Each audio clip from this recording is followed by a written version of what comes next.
예, 6.3 조비례선 앞두고 각 후보의 선대위원회 연결해서 선거 전략 주요 이슈, 쟁점들 짚어봅니다. 오늘은 더불어민주당 이재명 후보의 선거 캠프고요. 더불어민주당 중앙선거대책위원회 상임선대위원장 김민석 의원 연결돼 있습니다. 위원장님 안녕하십니까? 네, 안녕하세요. 예, 자, 공식 선거운동 시작된 지 오늘로 9일째입니다. 이제 딱 2주 남았는데요. 지금까지 선거운동 더불어민주당은 좀 어떻게 자평하고 계실까요? 현재까지는 큰 실수는 없이 그러니까 최선을 다해서 왔다고 생각을 하고요. 예.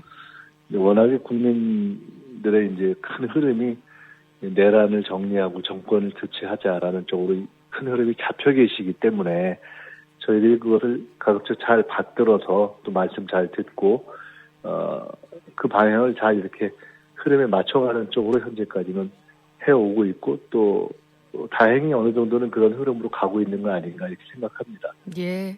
자, 지난 대선 때도 전략기획본부장으로 선거를 이끄셨잖아요. 예기치 못하게 좀 빠르게 3년 만에 치러지는 대선이 됐습니다.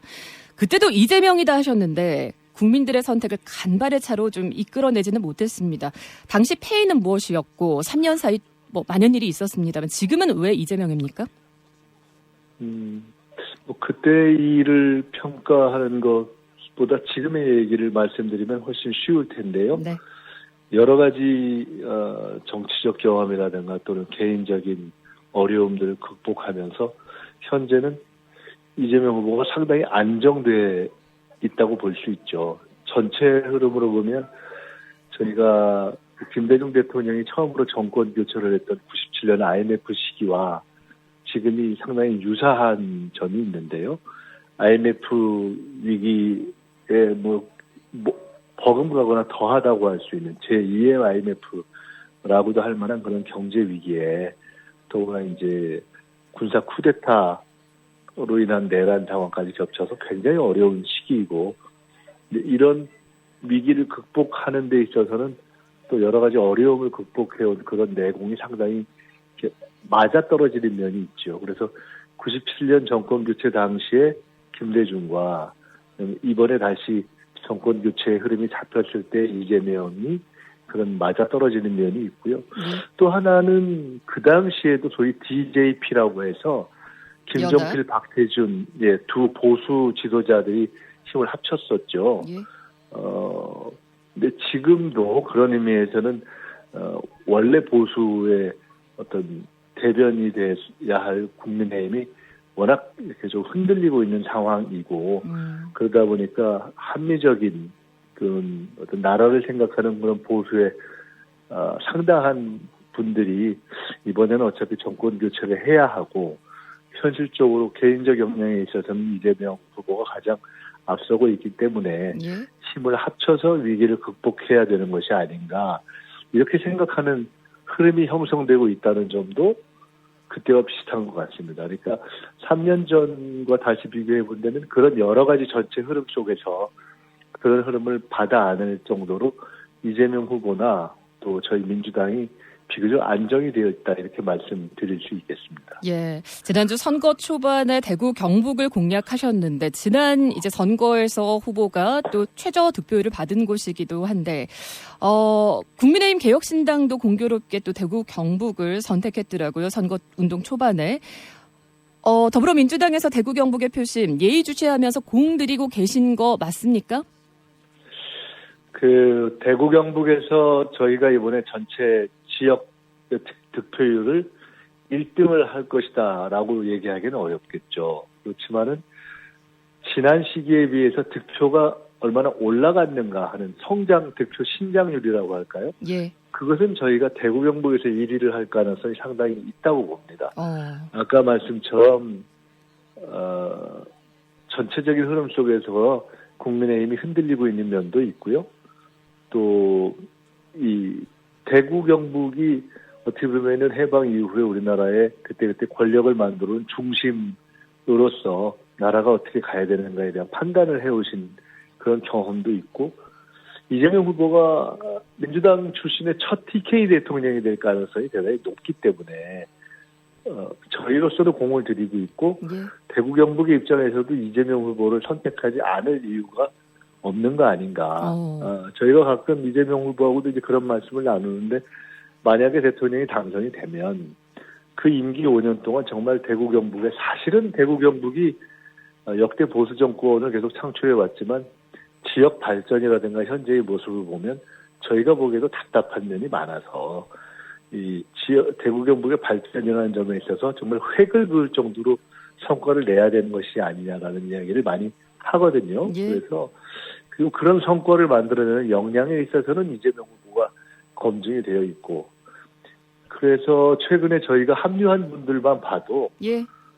대구 경북 출신들이 이미 상당히 시작이 물꼬가 튀었죠. 뭐 경북 출신의 권오리 전 의원이라든가 그렇죠. 대구의 최현숙 전 의원이라든가 뭐 이인기 전 의원님이라든가 또 최근에 상임 고문으로 합류한 그 이명박 전 대통령 때 에너지 대사를 지낸 경북고 서울법대를 나오신 뭐 신재현 그 상임 고문 변호사님이라든가 뭐 최근에는 박근혜 서포터즈 뭐 홍준표 시장을 도왔던 분들 이렇게 쭉 흐름이 형성되고 있는 것이 예.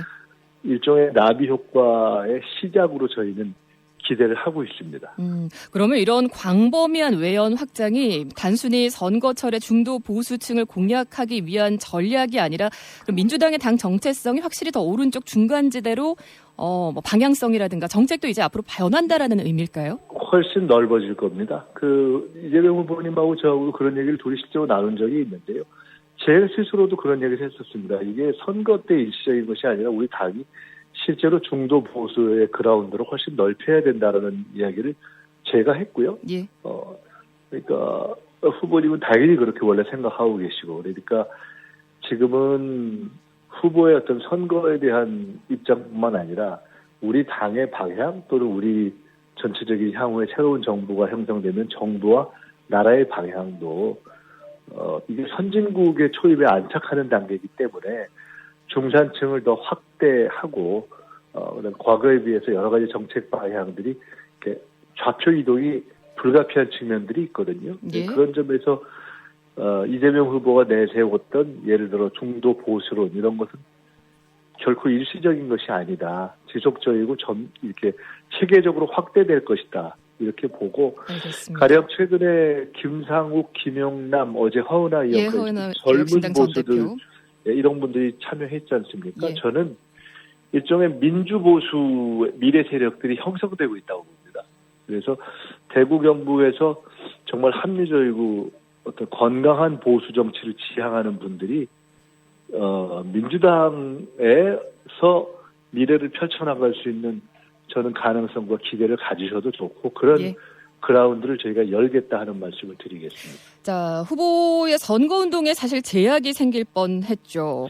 선거법 위반 관련 파기환송심 그리고 관련 재판들이 이제 기일이 모두 연기된 바람에 또 이렇게 선거운동을 하고 계십니다만 그럼에도 대법관 청문회라든가 선거법, 형사소송법 개정 또 대법관 수 증원 같은 법안을 발의하는 압박카드를 지금 민주당이 총동원하면서 이거 입법 권력이 너무 막강한 거 아니야? 삼권 분립 균형추 무너지다가 이렇게 집권까지 하게 되면 행정과 입법에 또 더 큰 권력 우려하는 목소리도 듣고 계십니까? 위원장님? 윤석열 전 대통령의 쿠데타가 삼권 분립이 안 돼서 일어난 것이 아니죠. 삼권의 위에 있는 궁극적인 주권인 국민 주권에 대한 훼손이 일어났던 거죠. 이 큰 시대적 흐름은 국회, 그러니까 입법이건 뭐 사법, 법원이건 행정, 대통령과 정부건 국민에 의한 통제가 더 강화되는 쪽으로 가고 있는 겁니다.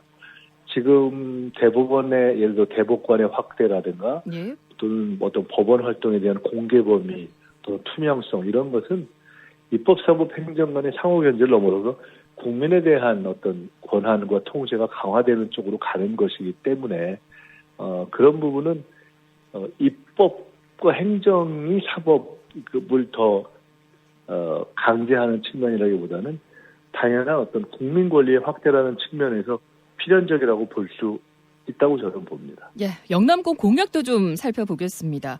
대구, 구미, 포항을 글로벌 2차 전지 공급망의 핵심 거점으로 육성한다. 대구 경북에 자동차 R&D 센터를 만들어서 스마트 생산 설비를 기반으로 산업 생태계를 구축하겠다는 것이 후보의 공약입니다.